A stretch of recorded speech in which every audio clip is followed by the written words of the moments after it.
제가 보기엔 이제 서울시장이 장기 상승 사이클의 초입에 있다. 2016년 그럴 때하고 비슷한 시기다. 최근에 이제 르엘 이야기가 또 나오지 않습니까? 분양가 상한제를 하다가 보니까 10억 로또가 생기고 이게 과연 211명에게 2천억을 몰아주는 게 맞느냐? 저는 그게 아니라고 생각하거든요. 이게 왜 문제냐면은 안녕하세요. 지식이 되고 돈이 되는 시간 부동산 클래스의 정재훈입니다. 자, 오늘은 부동산 유튜브 채널 망고쌤으로 활약 중이신 최윤성 대표님과 함께 부동산 시장 흐름부터 실수요자를 위한 전략까지 한번 깊이 있는 이야기 나눠보도록 하겠습니다. 어서 오세요. 예, 반갑습니다. 시간 내주셔서 감사합니다. 예, 감사합니다. 예. 네. 책을 내셨더라고요. 아파트 슈퍼사이클. 네네. 이렇게 지으신 이유가 있나요? 슈퍼사이클이 이제 장기 상승 사이클을 의미하는 건데, 제가 보기엔 이제 서울시장이 장기 상승 사이클의 초입에 있다. 그렇게 보는 거죠. 2016년 그럴 때하고 비슷한 시기다. 그렇죠. 근데 초반에는 그 사이클을 느끼기가 쉽지 않지 않습니까? 그래서 그런 것들을 알려드리려고 이렇게 책을 이름을 이렇게 짓게 됐습니다. 자, 그럼 오늘 저희 구독자분들께 아낌없이 또 이렇게 나눠주시는 건가요? 그래야죠. 네, 감사합니다. 네. 자, 보니까 이제 6.27 대책 이후에 한 달 네. 정도 좀 지났는데, 네. 이제 발표 직후에는 좀 반응이 있다가 지금은 약간 시장이 소강 상태인 것 같아요. 네, 약간 어디는 꿈틀거린다, 여전히 내리고 있다, 거래 동결이다, 네. 여러 가지 지표들이 좀 혼재되어 있는 상황인데, 네. 대표님은 현재 최근에 시장 흐름 어떻게 좀 보고 계세요? 한마디로 요약을 하면 급한 불은 껐다. 급한 불은 껐다. 이게 딱 맞는 것 같아요. 지금 하락으로 전환한 게 아니라 KB 주간 증감률 기준으로 봐도 상승폭이 줄어들고 있는 거잖아요. 잘 아시겠지만 상승폭이 줄어들고 있는 속도가 이제 점점 떨어지고 있다. 가속도가 점점 떨어지고 있다. 그 이야기는 이제 거의 바닥에 와 있는 게 아닌가 싶고 규제의 효과가 거의 이제 소멸되고 있는 게 아닌가.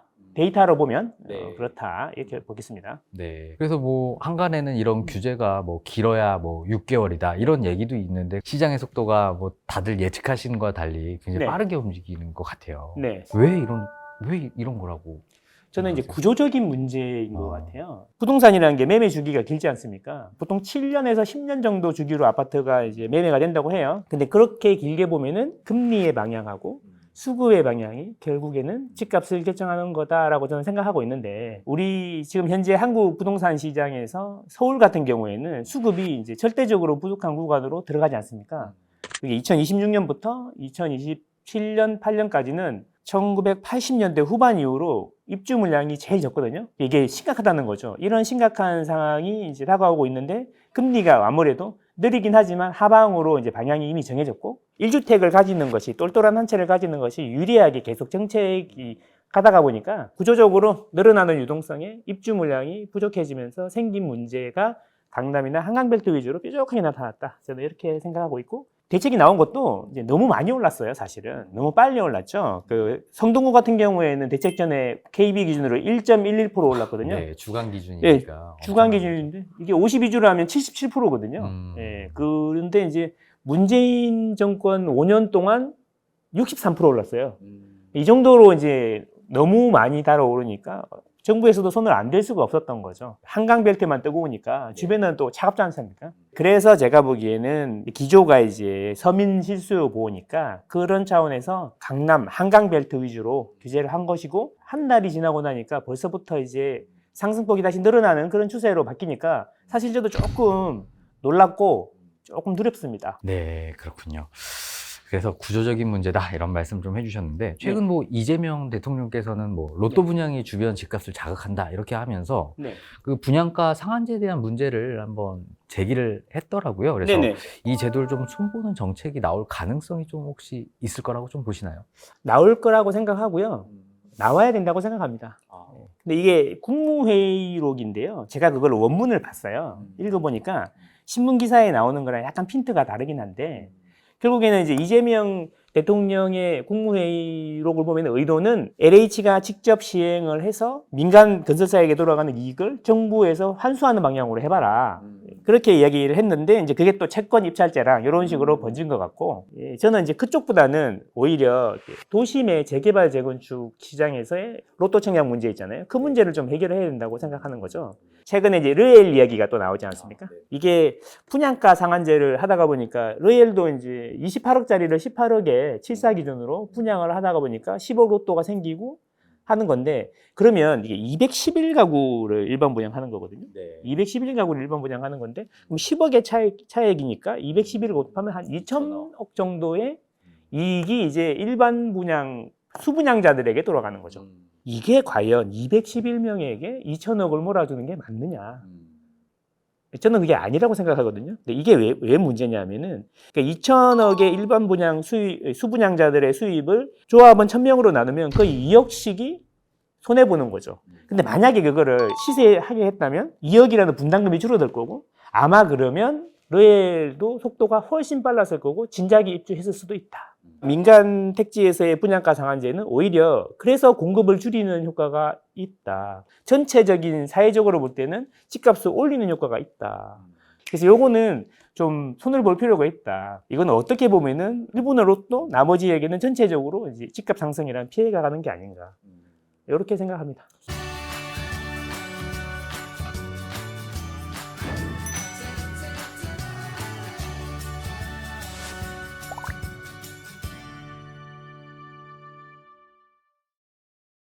요즘엔 뭐 실수요자들이 좀 유리한 시장이다 이런 이야기들이 좀 많더라고요. 그래서 네. 무주택자분들은 오히려 지금이 기회다 이런 이야기도 있고요. 그럼 실수요자 입장에서 네. 어떤 타이밍을 어떤 기준으로 좀 잡으면 되나요? 타이밍을 재기보다는 본인이 필요하실 때 집을 사면 되는데, 이 지역별로 다른 것 같아요. 그래서 저는 타이밍을 재기보다는 지역별로 수급을 보는 게 좋지 않겠냐. 지역별 수급. 예, 길게 보면은 금리하고 수급이 그 집값을 결정하는 것인데, 네. 금리는 개인이 움직일 수 있는 게 아니지 않습니까? 그러니까 수급을 이제 입주 물량이죠. 입주 물량 데이터도 KB 부동산에서도 나오고, 그런 데를 보고 이제 입주 물량이 장기적으로 좀 부족한 부분, 부족한 쪽 이런 쪽으로 지역을 선택하시는 게 맞고, 근데 단기적으로 이제 어떻게 사야 되냐 말아야 되냐 이런 이야기는 서울 주변의 주요 경기도 지역들 있지 않습니까? 가천이라든지 분당 이런 데는 저는 서울권이라고 보거든요.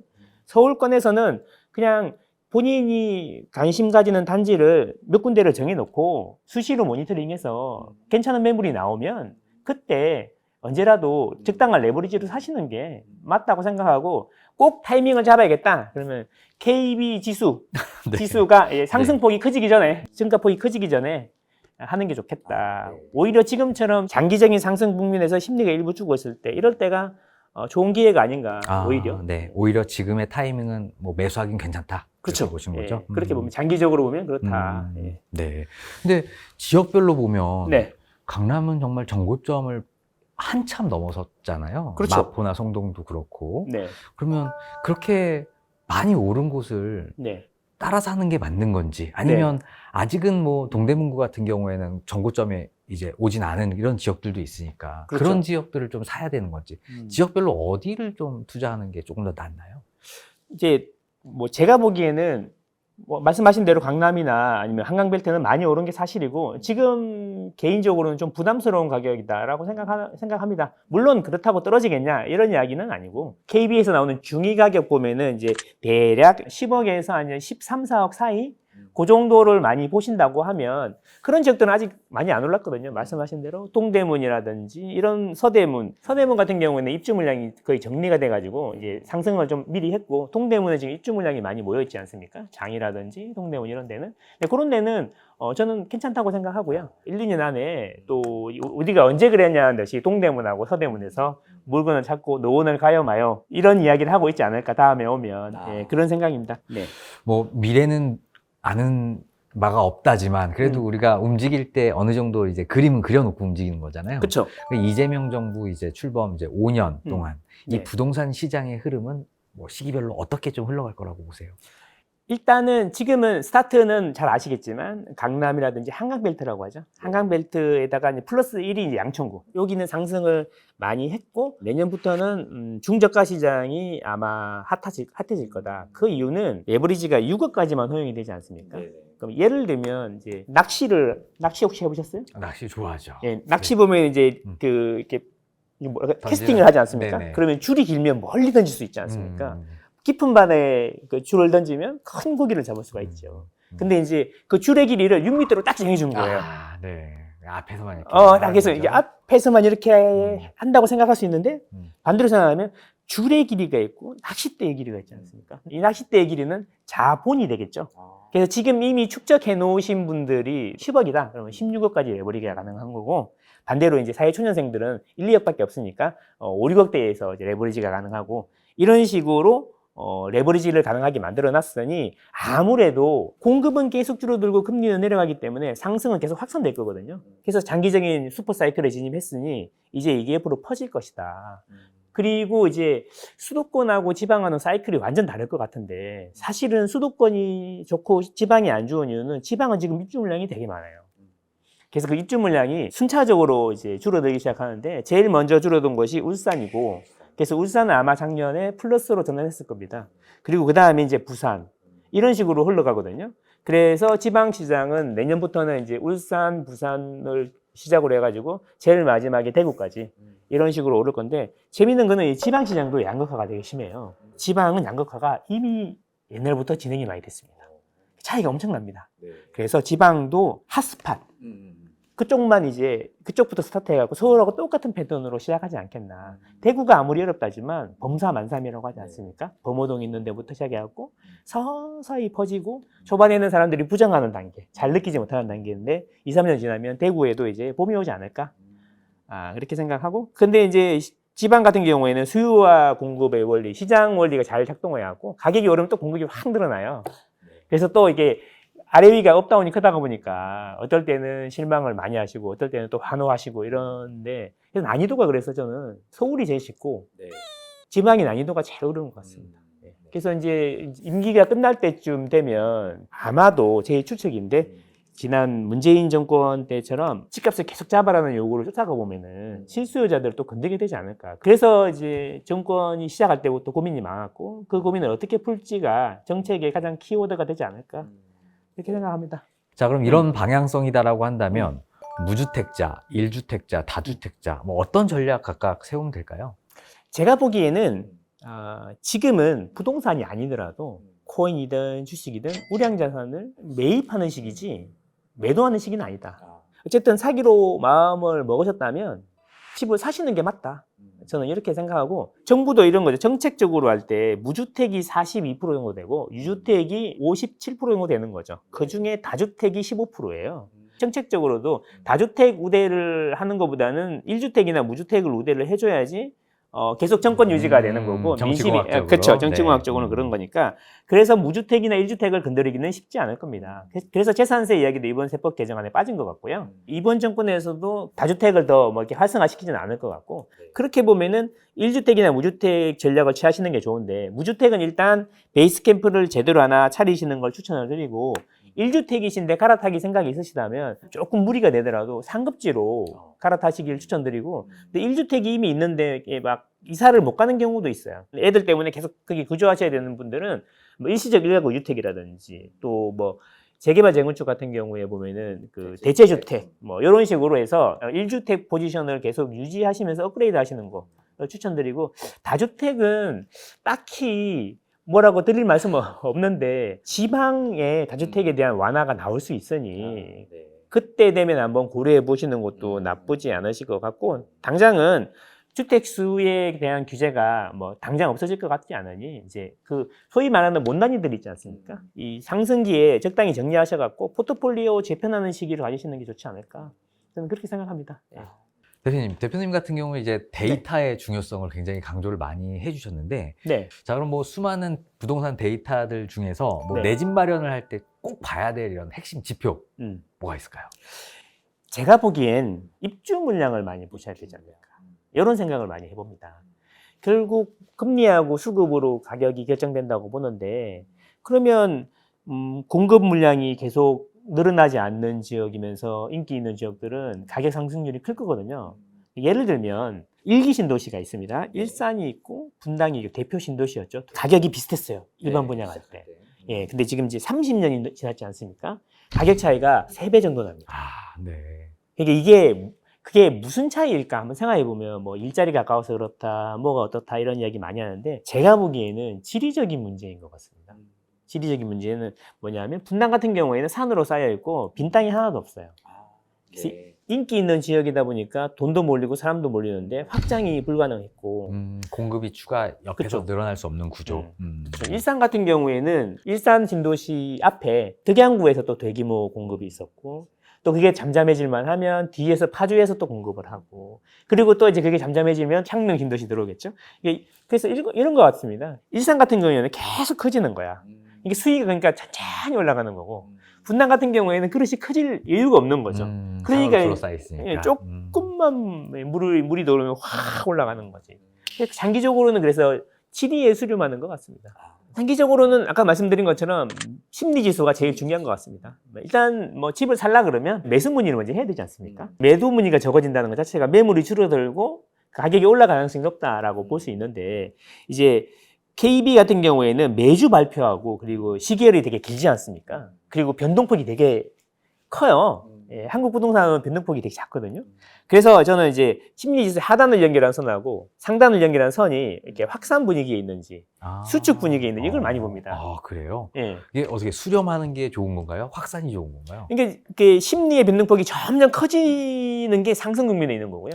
심리의 변동폭이 줄어들면서 아래로 내려가는 게 이제 하락 국면에 있는 건데 2010년 초반에 그런 사이클이 이제 초반에 이제 점점 이 폭이 아래 위 폭이 커지면서 점점 위로 올라가는 그런 구조가 10년 동안 지속됐어요. 그게 이제 바로 장기 상승 사이클의 시작이라고 보는데 2023년 1월에 바닥을 찍고 KB 심리가 사실 지금 2년 6개월째 계속 상승폭을 넓히면서 계속 올라가고 있거든요. 그래서 이제 상단을 딱 터치하면 규제가 나와. 네. 예, 그래서 요거 영업 비밀인데. 아, 그렇군요. 예. 그 상단에서. 네, 상단을 이번에 터치했습니다. 아. 예, 그리고 다시 하단으로 내려왔어요. 하단으로 내려오면 다시 저점을 높이면서 다시 올라와요. 그래서 이제 이게 영업 비밀인데 어쨌든 지금 그래서 바닥을 찍었다. 예, 그렇게 보고 있습니다. 그래서 이게 KB 지수 기준 2013년 1월이 저점이었거든요, 사실. 근데 그때부터 해갖고 3년 동안 올랐음에도 사람들이 부정했어요. 지금도 똑같은 것 같습니다. 2023년 1월이 저점이었거든요. 그런데 지금 2년 8개월째 추세적으로 오르고 있는데 부정하고 있지 않습니까? 네, 신기해요.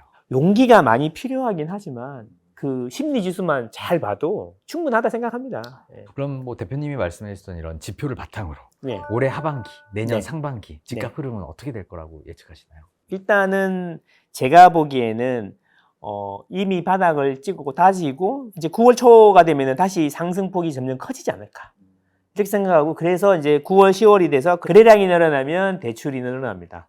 그러면 또 규제가 나올 가능성이 있다. 근데 대출 규제는 어느 정도 쪼여놨기 때문에 더 조이면 이제 실수요자들이 피해가 가기 때문에 아마 다른 스타일의 규제가 나오지 않을까 생각하고 그러니까 수요 억제책만으로는 한계가 있으니까 그래서 계속 이제 공급 대책이 나와야 된다 이런 이야기들이 있는 것 같습니다. 네. 대표님이 만약에 국토부 장관이세요. 자, 그리고 지금 이런 현상에서 어떤 대책을 내놓으실 것 같아요? 저는 대책을 내기 전에 네. 가장 먼저 솔직하게 브리핑을 한번 할 것 같습니다. 어. 서울의 집값은 잡을 수 없습니다. 인정하고. 인정합니다. 그리고 서울의 도심에 공급할 수 있는 방법은 재건축 재개발밖에 없습니다. 그래서 재개발 재건축을 할 건데 분양가 상한제도 안 할 겁니다. 그래서 단기적으로는 집값이 급등할 수 있습니다. 하지만 우리의 미래를 위해서 10년 이상 장기적인 플랜을 잡아서 재개발 재건축을 추진하지 않는다면 여러분들이 걱정하시는 대로 미래 세대들이 서울의 집은 절대 언감생심이 될 거다. 그래서 지금 우리가 좀 고통을 감내하더라도 계속 공급 확대책을 하는 게 맞다. 주택 정책을 정치와 관계없이 총괄할 수 있는 전문가 집단을 만들어서 그 집단들의 자문을 통해서 하겠다. 그래야지 정권이 바뀌어도 이게 계속 진행이 돼야 되는 거잖아요. 제가 국토부 장관이면 그럴 건데 아마 안 될 겁니다. 누가 해도. 네, 그래서 구조적으로 서울은 집값을 잡기가 힘들 거다. 힘들다. 네.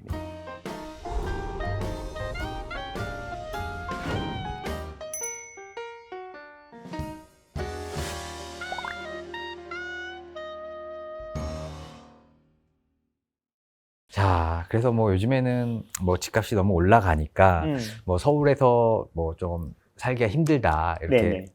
이주하시는 이런 분들도 계시더라고요. 그러면 이제 네네. 나중에는 다시 서울로 못 들어온다 이런 걱정을 또 하시는 분들도 좀 계시거든요. 네. 한 번 밀려나면 다시 진입하기 어렵다. 이런 우려에 대해서는 대표님 어떻게 생각하세요? 많이 동의합니다. 아, 그리고 주택 한번 잡으시면 이제 7년, 10년씩 보통 매매 주기가 기니까 7년, 10년을 놓고 보면은 박사님이 보시기에는 경기도가 많이 오르실 것 같습니까? 서울이 많이 오르실 것 같습니까? 뭐 경기도도 경기도 나름이라서요. 네, 그쵸. 경기도 정말 크잖아요. 그쵸, 네. 그쵸. 예. 근데 이제 제가 말하는 서울은 이제 서울의 정의를 바꿔야 된다고 생각해요. 서울권이라고 이야기해야 된다. 그래서 이제 서울에 밀붙어 있는 특히 동남권, 과천, 분당, 평촌, 수지 이 정도까지는 서울의 거의 서울이라고 보는 게 맞다라고 보면 아마 그 서울권하고 서울권이 아닌 곳의 격차는 점점 벌어질 건데 그럼 경기도에 나갔다 다시 들어온다는 이야기는 뭐냐면 그 격차를 내 소득으로 만회할 수 있겠냐 없겠냐의 문제인 거죠. 근데 그게 현실적으로는 쉽지 않을 거라고 보는 게 이제 결혼하시고 아기가 생기고 돈 나갈 곳은 많고 그러다 보면 점점 이제 저축하기 힘들어지지 않습니까? 그래서 이제 한번 나가면 못 들어온다. 사실은요. 제가 신입사원 때 20년도 전부터 그런 이야기가 있었습니다. 네. 예전에 있었던 속담이었군요. 평행이론입니다. 아, 네. 자, 그럼 뭐 지금이라도 혹시 들어갈 만한, 들어가야만 하는 이런 수도권 지역이 좀 따로 있을까요? 저는 과천. 과천. 과천이 일대장이고, 네네. 과천은 좀 부담되지 않습니까? 네, 그건 비싸죠. 네. 순서대로 가야 되니까. 네. 분당. 분당도 또 비싸잖아요. 분당이 안 되면 평촌. 평촌. 근데 평촌은 구축이니까 신축으로 한다. 그러면 광명이라. 광명? 구성남. 구성남. 네, 구성남. 그리고 수지. 광명과 구성남 두 개를 만약에 놓고 보시면 순위가 어떻게 되세요? 광명하고 구성남은 네. 이렇게 비슷하게 갑니다. 아, 모든 게 비슷한가요? 가격이 정해졌기 때문에. 근데 문제가 뭐냐면 이게 입주 물량의 시차가 좀 달랐어요. 그러니까 예를 들어 2년 전에 광명, 성남을 물어봤으면 광명도 괜찮고 성남도 괜찮다라고 했었겠지만 지금 이제 그 성남은 그때 입주 물량이 끝나가고 있었고 광명은 입주 물량이 폭발하기 직전이었거든요. 1년 전에. 그러면 이제 그때는 성남을 선택하는 게 맞았고 그리고 이제 지금은 입주 물량이 내년에 끝납니다. 그러니까 무려 광명이 2만 세대거든요. 그래서 이제 성남이 더 비싸요, 지금은. 성남이 더 잘 치고 나간단 말이죠. 그럼 지금 이 시점에서 그럼 둘 중에 뭘 해야 되냐라고 하면 이제는 광명이 괜찮을 수도 있다. 눌려 있으니까. 그러니까 2년, 3년 주기로 보면 그렇다. 이렇게 보는 것이 맞겠습니다. 그럼 2, 3년 뒤에 다시 두 개가 비슷하면 그렇죠. 뭘 선택해야 되나요? 입주 물량에 상관이 없다. 그건 내 취향이죠. 취향. 예, 취향이죠.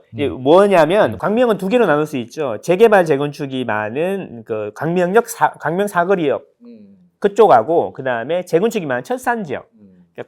가디구디에 붙어 있잖아요. 거기가 전체적으로 평평한데 그 평평한 걸 좋아하냐? 아니면 성남은 이제 좀 남한산성. 예, 경사가 가보시면 아시겠지만 네. 어마어마하거든요. 네. 하지만 이제 그 서울 가깝고 그 다음에 판교도 있고 그래서 이제 그런 거에 취향 차이인 것 같습니다. 취향 차이. 예. 결국 둘 다 비슷할 것 같다. 그렇죠. 네, 이렇게. 모든 게 가격이다. 네. 자, 그래도 혹시 뭐 여력상 탈서울을 할 수밖에 없다. 만약에 탈서울을 한다라고 했을 때 뭐 좀 주의해야 될 이런 부분들이 좀 있을까요? 저는 이제 탈서울을 해야 될 때는 그 입주 물량을 많이 보셔야 된다. 입주 물량. 그렇죠. 장기적으로 공급이 많은 곳은 자산 형성에는 도움이 안 될 수 있어요. 그러니까 특정 지역을 좀 말씀드려서 죄송하긴 하지만 일기 신도시 중에도 살기는 진짜 좋은 데가 많거든요. 가보면 너무 좋습니다. 너무 어메니티 좋고. 예. 근데 가격이 안 오르는 거죠. 예.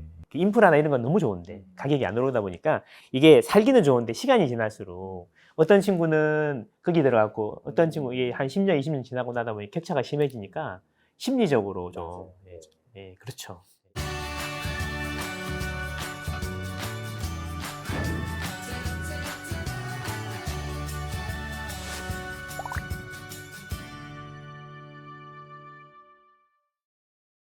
그럼 결국엔 또 크게 봤을 땐 인구 감소나 이제 저출산 이슈가 결국에는 수요 감소로 인해서 부동산에 영향을 미치는 이런 시점도 오지 않을까요? 네, 그게 이제 연구 자료를 많이 봐야 되니까 중요한 문제잖아요. 2040년을 기점으로 이제 세대수가 줄어든다. 지방은 이미 시작됐고 되게 심하잖아요. 예. 이제 인구 감소 속도가 더 빨라지면 빨라질수록 수도권에서도 그런 현상들이 생기지 않겠습니까? 서서히. 그러니까 옛날에는 큰 고기도 물가에 살았는데 이제는 가뭄이하고 다 타들어가니까 그 고기들 어디로 갈까요? 가운데로 가겠죠? 그러면 그 고기가 없어지는 거냐? 그 이야기는 또 아니잖아요. 그러니까 돈이 없어지는 건 아닌데 저는 이렇게 말씀드리거든요. 100 빼기 현재 나이가 남은 인생이다. 생각보다 길다. 그렇게 보면 긴 관점에서 보면은 우리는 어디에서 지금 낚싯대를 들이워야 되는지 좀 무리가 되더라도 예. 제 인구 감소해가지고 예. 한 말씀을 드리면 이제 경기도로 많은 사람들이 이사를 가는 이유는 서울의 집값이 비싸기 때문이다라고 주장하는 거죠. 그래서 보면 서울의 인구는 많이 줄었고 경기도의 인구는 늘었다라고 하는 라는 주장인 거잖아요. 근데 저는 그게 동의할 수가 없습니다. 서울의 인구가 줄어드는 이유는 서울에 집이 없기 때문이다.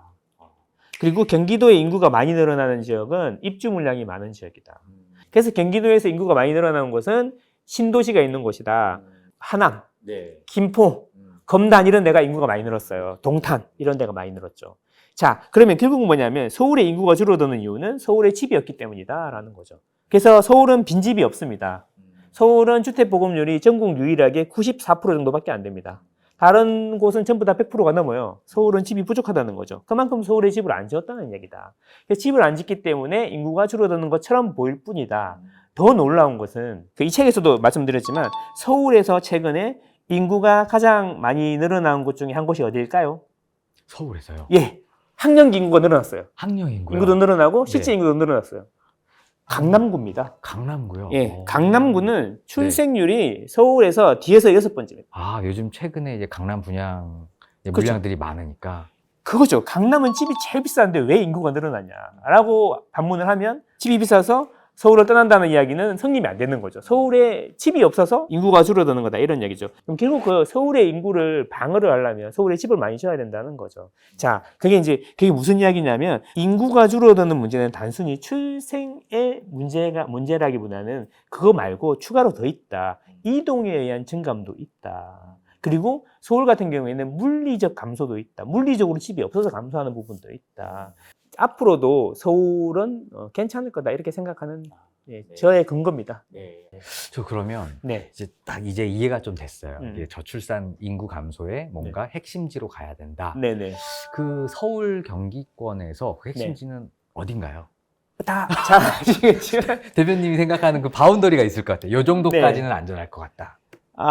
제가 보기엔 서울은 다 괜찮을 것 같고 경기 서울권이라고 말씀드린 곳까지 다 괜찮을 것 같은데 이제 결국에는 그런 것 같습니다. 앞으로도 서울 주택 가격이 해결이 안 될 거기 때문에 뭔가는 해야 되지 않습니까? 그래서 주택 공급은 계속 할 거라고 생각해요. 3기 신도시에서 끝나지 않고 좀 길게 보면 4기, 5기도 나올 것 같다는 거죠. 그래서 제가 보기에는 토지가 많은 곳은 장기적으로 힘들 거다. 인프라가 당장 좋을지 몰라도. 자세히 보면 지리적으로 보면 산이 70%다 보니까 태백산맥이랑 모든 동쪽에 있던 산에서 모인 물들이 전부 다 한강이라는 점으로 모이거든요. 하류 쪽에 넓은 태적평야가 만들어져요.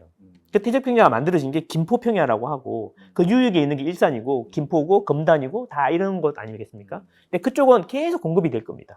앞으로도. 그래서 길게 보면은 그런 부분이 되게 중요하다. 살기 당장 좋은 걸 할 거냐. 난 살기는 좋고 자산은 형성이 안 되는 게 맞냐.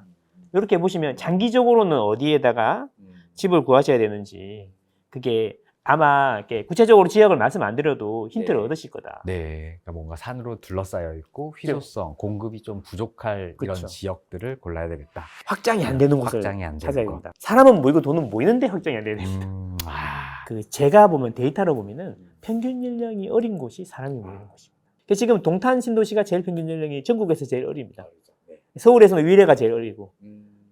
그 서울 위례를 제외하고는 잠실 이동, 잠실이 제일 어리고, 그런 식으로 가거든요.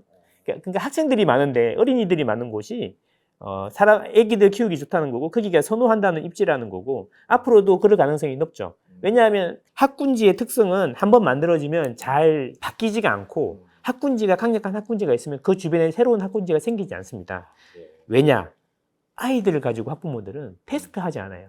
그러니까 뭐냐면 교통을 좋아하시는 분들은 이제 출퇴근이 중요하기 때문에 그 역세권을 소형을 좋아하시고 하지만 이제 학군이 중요하신 분들은 아버지 출퇴근보다는 아이들의 교육이 중요하잖아요. 네. 지금 아빠는 좀 멀리 좀 다녀도 우리 애들 학원 잘 다녀야 되잖아요. 아빠가 항상 희생하죠. 네. 네. 근데 아이가 있다는 게 일단은 10년 이상 경제 활동을 했다는 증거거든요.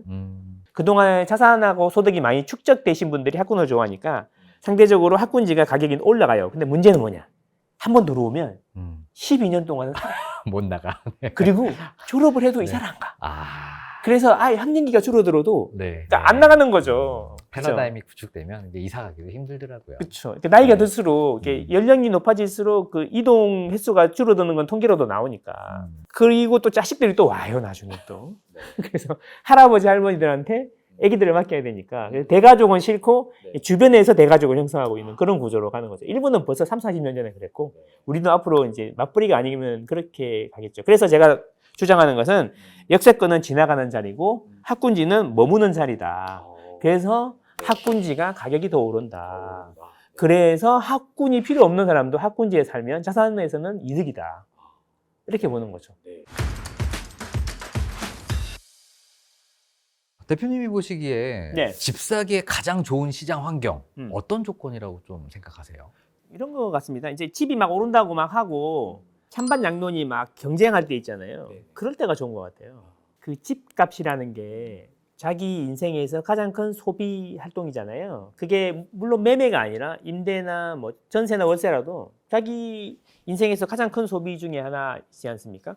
저는 그래서 그 주거를 선택할 때 객관적인 팩트를 바탕으로 합리적으로 판단해야 되는데 개인적인 경험이라든지 아니면 집값이 너무 비싸기 때문에 좀 이렇게 팩트에 근거해서 판단하는 게 좀 약하신 것 같고 그래서 실수를 많이 하시는 것 같습니다. 네. 요 책에서 보면 네. 그 집값은 장기적인 이슈에 따라 움직인다라고 네. 이렇게 써주셨더라고요. 네. 여기서 말하는 장기적인 이슈는 구체적으로 좀 어떤 걸 의미할까요? 저는 공급이라고 생각합니다. 공급? 그리고 그 시기마다 이제 금리에 따라서 폭이 달라지는 거죠. 조금 어렵게 이야기하면 여기 책에서도 나오는데 수익의 관측 시기를 정해야 된다. 우리가 7년에서 10년마다 아파트를 한 번씩 매매한다고 보면 내가 수익을 관측하는 시기는 지금 시점 기준으로 7년이나 10년 뒤로 잡아야 되는 거다. 라고 보거든요. 그렇게 보면은 이제 금리라는 부분은 많이 줄어들게 되고 비중이 줄어들게 되고 그 다음에 그 입주 물량 공급이 큰 비중을 차지하게 되는 거죠. 그렇군요. 그 하나 좀 궁금한 게 이제 아파트 이제 결국엔 주거 이제 상품 중에 아파트를 주로 말씀을 하셨는데 이제 비아파트도 있는 거잖아요. 그렇죠. 빌라라든지 아니면 뭐 요즘 오피스텔, 아파텔 같은 경우 아파트만 유효한 건가요? 아니면 다른 비아파트 유형도 괜찮은 건가요?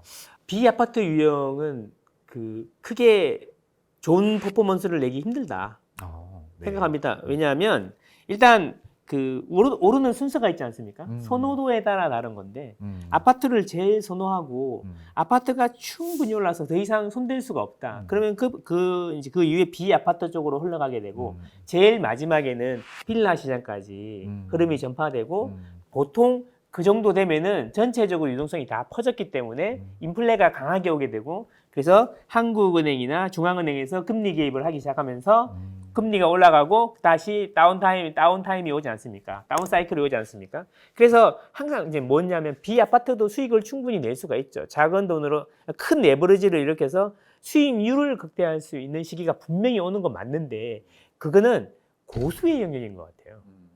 그죠? 곧 언제 다운 사이클이 올지 모르는 불안함을 가지고 들어가게 되는데 문제는 수익을 이제 인마이 포켓 해야 되지 않습니까? 매도를 해야 돈이 들어오지 않습니까? 근데 매도는 우리나라 세법 기준으로 2년 이상 들고 있어야지 효율이 극대화된다는 거죠.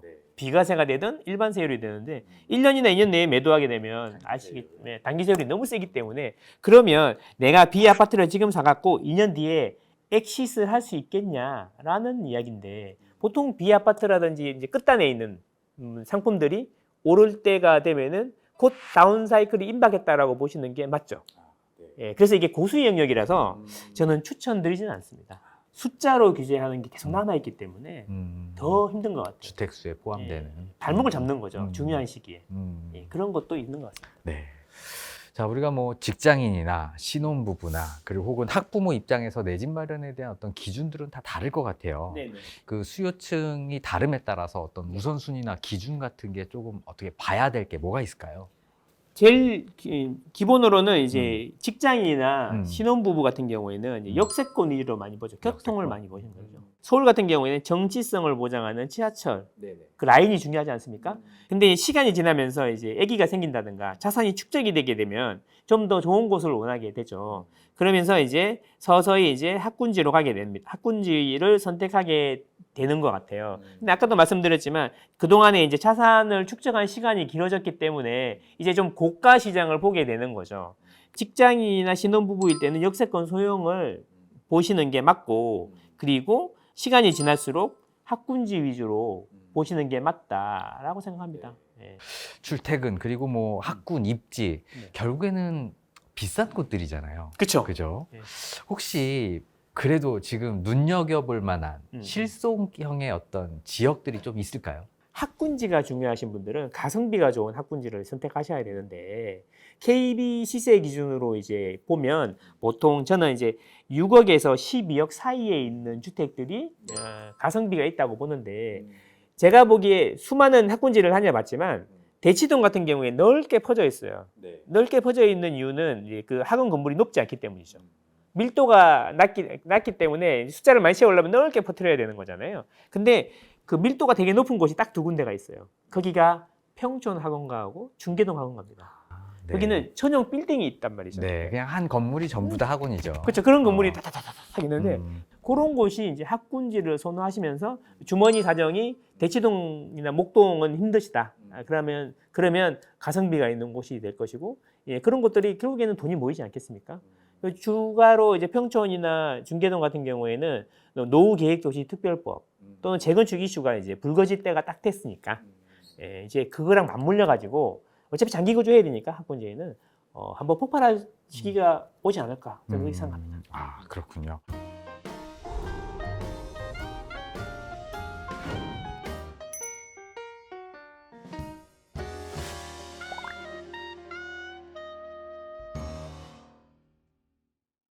자, 우리가 뭐 1주택자분들 같은 경우는 갈아타기 뭐 여전히 좀 고민 중이실 텐데 지금 뭐 이렇게 갈아타기 하기 괜찮은 시점인가요? 어떤 건가요?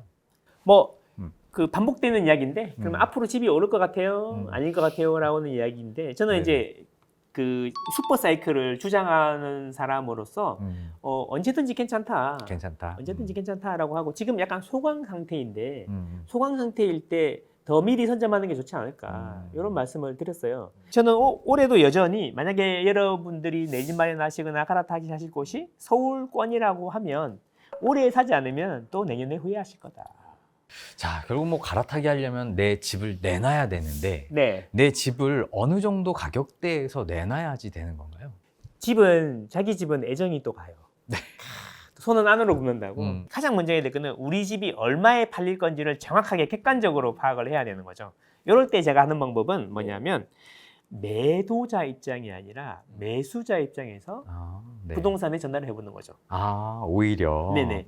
제가 주인인데요 이러고 하면 부동산에서는 일단 매물 확보가 우선이기 때문에 얼마 생각하시는데요? 그러면 시세가 6억 5천인데 7억 이야기해도 일단 접수할게요 이렇게 접수는 해온단 말이죠. 근데 이제 먼저 손님 오면 6억 5천부터 보여드리겠죠. 예, 팔리는 가격이니까. 그러니까 매수자 입장에서 제가 지금 당장 거기 A 아파트 24평을 살려고 하는데 얼마 정도 있으면 되나요?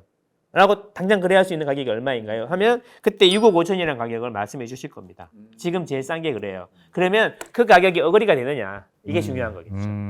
예. 그 가격에 할 건지 아니면 뭐 약간 기다릴 건지 이런 그쵸. 선택이 남는 거네요. 그리고 부동산을 들어가실 때 들어가는 방법이 있어요. 어떻게 해요? 항상 왼손으로 문을 열어야 돼요. 왜냐하면 오른손에는 뭔가 들고 가야 되니까. 내 문을 모아야 돼. 바카스 같은 거. 바카스는 안 돼. 안 돼요? 왜냐하면 네. 바카스를 놓잖아요. 그러면 여기 이만큼 있어요. 다른 분들도 그렇기 때문에. 어떤 건가요?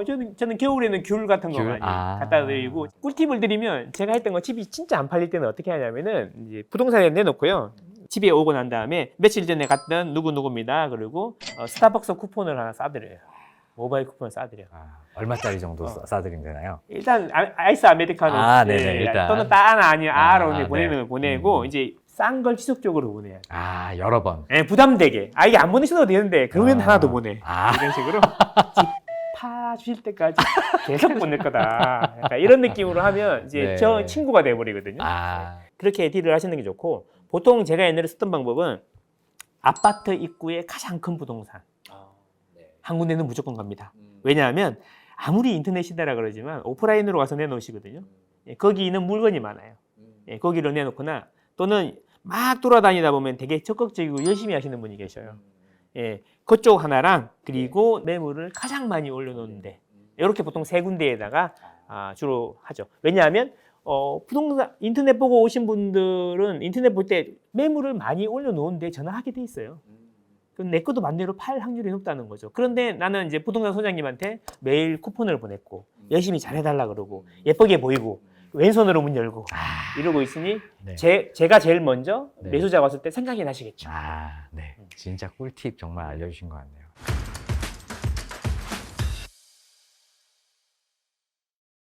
자, 우리가 갈아타기 할 때 보통 좋은 지역을 이렇게 가는 거는 오케이. 자, 그런데 그게 아니고 그냥 바로 옆 단지 조금 평수 넓혀서 가는 이런 갈아타기 어떻게 괜찮은 건가요? 이런 것도? 업그레이드라고 하죠. 네, 업그레이드. 그 업그레이드는 추천하지 않습니다. 그래요? 비용만 발생할 수 있기 때문에. 저는 갈아타기는 웬만하면 상급지로 하시는 걸 자산 입장에서는 그렇다. 근데 이제 나는 취향이긴 한데 나는 괜찮고 그냥 넓게 살고 싶다. 그러면 뭐 말리진 않겠는데 다만 우리가 중대형 평형이라고 하죠. 그런 쪽으로 갈아타시는 거는 상당히 주의를 기울이셔야 된다라고 생각합니다. 혹자들은 40평 중대형 공급이 거의 없기 때문에 가격이 오를 때가 됐다라는 주장이 10년 전부터 있었어요. 저는 거기에 동의할 수가 없습니다. 왜냐하면 구조와 평면의 혁신이 많아졌기 때문에. 방 개수는 최근 10년 동안 방이 하나 늘어났다. 동일한 평면 대비. 근데 중요한 거는 최근 10년 동안 세대당 인구수가 한 명이 줄었어요. 그래서 결국 뭐냐면 이제 뭐 5개, 6개짜리 집이 필요하지 않다는 거죠. 34평만 충분히 들어가도 부부랑 애 하나가 일반적이라는 거죠. 그러니까 방이 2개가 남는 거죠. 그래서 구조와 평면의 혁신, 세대수의 감소로 인해서 여전히 갈아타실 때는 24평이나 34평 위주로 보시는 게 좋지 않겠냐. 자, 우리가 뭐 섣불리 갈아타기 했다가 후회하시는 분들도 좀 계시더라고요. 결국엔 뭐 지금 움직이지 말아야 될 이런 시기라든지 이런 조건들도 혹시 있나요? 앞으로 집이 이제 오를 거냐 내릴 거냐의 문제인데 서울권에 메인 입지라 그러면 결국에는 출렁임이 있겠지만 회복 속도도 빠르고 장기적으로는 우상향을 하겠죠. 그래서 이제 저는 이제 그 금리가 막 올라가고 있는 턴에서는 좀 조심하셔야 된다. 그런 말씀을 드립니다. 단기적으로는 데미지가 클 수가 있으니까. 근데 이제 길게 보고 우상향을 할 거라고 보면 저는 이런 이야기 하는 거죠. 이게 2채, 3채, 4채 사는 다주택자가 아니라 보통 1주택이시니까 지금 여러분들이 집을 꼭 사야 되시는 분들이 있잖아요. 그러면 본인이 산 집이 대출 껴있다면 특히 대출 이자가 2배로 늘어나도 괜찮다면 해도 된다. 꼭 사야 된다면. 그게 아니라 그러면 금리가 올라가는 턴에서는 고민을 많이 해보는 게 맞다. 네. 금리 상황에 따라서 그렇죠. 이렇게 결정하는 게 좋다. 공급이 이미 3년치가 다 정해져 있으니까. 네, 그 공급은 항상 중요하게 생각해야 되고. 그렇죠.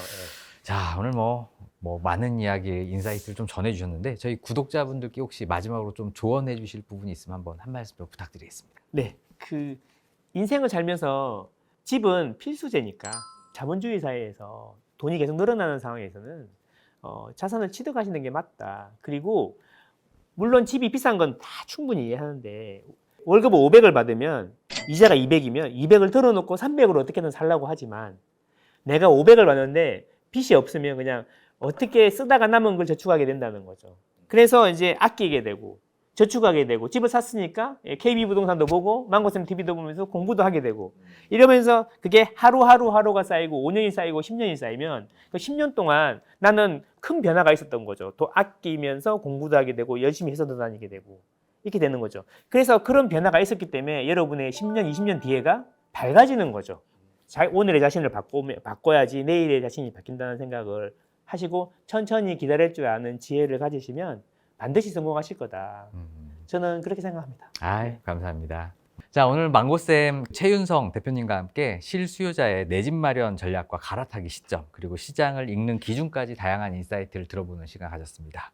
바쁘신 와중에 이렇게 시간 내주셔서 너무 감사합니다. 네, 감사합니다. 네. 자, 오늘 영상이 좋으셨다면 구독, 좋아요, 알림 설정 부탁드리고요. 지식이 되고 돈이 되는 부동산 클래스는 다음에도 좋은 영상으로 찾아뵙겠습니다. 감사합니다. 감사합니다.